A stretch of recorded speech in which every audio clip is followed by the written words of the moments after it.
الناس بتموت. ضربوا الناس على التحلية، ضربوا الناس اللي بتاخذ تضحية. طلعوا يا عالم، طلعوا يا عالم.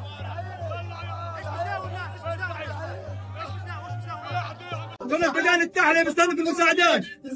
اسمي سعيد ابو الابن. عمري 38. ايش كنت تسوي بقى؟ كنا بنتصل في المساعدات عند ميدان التحرير. كنا كثير فوق ال 50,000 شخص في ميدان التحرير. ميدان كبير. এই ফুটেজটা দেখুন।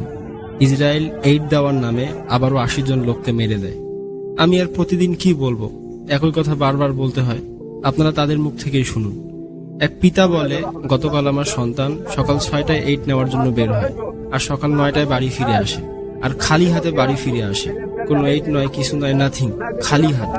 কারণ সেখানে ইসরায়েলি জঙ্গিরা দাঁড়িয়েছিল। এক ভাই বলে, যখন আপনি বাড়ি থেকে বের হবেন আপনার সাথে দুইটা জিনিস হবে, হয় আপনি বাড়ি ফিরে আসবেন সহি সালামতে, অথবা রাস্তায় মরে পড়ে থাকবেন। আর যদি আপনি ভাগ্যক্রমে এইড পেয়েও যান, কোনো গ্যারান্টি নেই আপনি এইড নিয়ে বাড়ি আসতে পারবেন। কারণ তারা একদিকে এইড দেয় আর একদিকে এইড ছিনতাই করে নেয়। আপনারা এখান থেকে আন্দাজা করুন গাজার লোকেরা কিরকম পরিস্থিতির মধ্যে বসবাস করছে। সত্যি বলতে আপনি আর আমি এখান থেকে আন্দাজাও করতে পারবো না। তারা অসহায় দুর্বল লোকদেরকে এইড দিয়ে এইড ছিনতাই করে নেয়। তারা নিজের জান বাজি রেখে আব্বা আম্মার জন্য এইড আনতে যায়, বউ বাচ্চার জন্য এইড আনতে যায়, আর তাদের সাথে এরকম আচরণ। আপনারাই বলুন, তারা কি হিউম্যান? তারা কি মানুষ?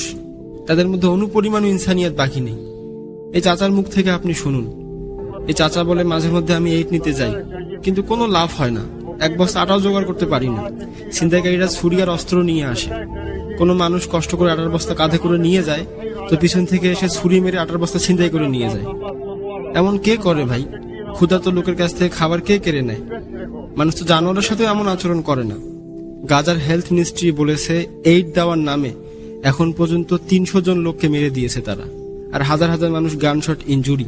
ইউএনের চিফ অ্যান্টনিও গুতেরেস বলেছেন যে হিউম্যানিটেরিয়ান ল অনুসারে ইসরায়েল মানবিক সাহায্য গ্রহণ করে তা গাজার লোকদের কাছে পৌঁছাতে সাহায্য করতে বাধ্য। কিন্তু ইসরায়েল এমন করছে? ইসরায়েল তো কোনো ল নিয়ে ফিকিরে করে না, কারণ তাদের বাপদাদারা আছে আমেরিকা, ইউরোপ, তাদের সমস্ত ক্রিমিনাল অ্যাক্টিভিটি ঢেকে রাখার জন্য। ইসরায়েল একা এইড দেওয়ার নামে পুরো গাজাকে নিয়ন্ত্রণ করতে চায়। ইসরায়েল 3 মাস ধরে গাজায় কোনো এইড অ্যালাউ করেনি। এই রিসেন্টলি ইন্টারন্যাশনাল চাপের জন্য মে মাসে এইড অ্যালাউ করে, কিন্তু খুবই মিনিমাম লেভেলে। গাজার সব মানুষ পাবে না, যেমনটা আপনারা ভিডিওতে দেখলেন।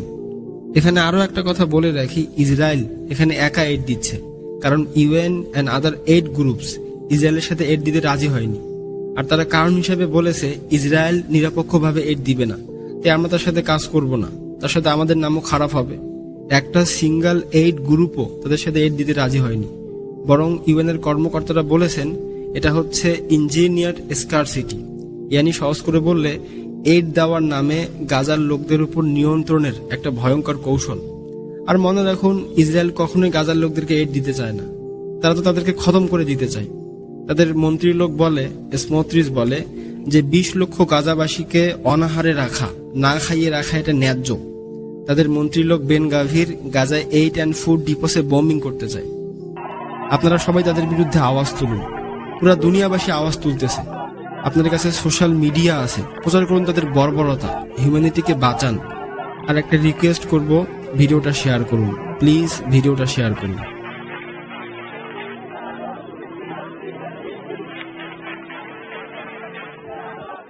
আপনাদের জানানোর জন্য বলে রাখি, ইনশাআল্লাহ 17 জুন থেকে আমরা তাওহীদের উপর নতুন একটা কোর্স শুরু করছি, স্পেশালি নারীদের জন্য। পুরুষরাও করতে পারবে। আমাদের ক্লাসের অডিও রেকর্ড, কোর্সের পিডিএফ নোট এবং এক্সামেরও ব্যবস্থা আছে। ক্লাস প্রতি মঙ্গলবার এবং বৃহস্পতিবার রাত 9টা থেকে শুরু হয়। ক্লাসের অ্যাক্সেস খুবই ইজি। যদি আপনার কাছে একটা হোয়াটসঅ্যাপ অ্যাকাউন্ট থাকে তো বাস আপনি আমাদের ক্লাসে জয়েন হতে পারবেন। যারা কোর্সের জন্য আগ্রহী আমাদের হোয়াটসঅ্যাপ নাম্বারে SMS করুন। আর যদি আপনি আগের ক্লাসের কোনো ডেমো দেখতে চান তাহলে ইউটিউব প্লেলিস্ট চেক করুন। Thank you for listening. আসসালামু আলাইকুম ওয়া রাহমাতুল্লাহ।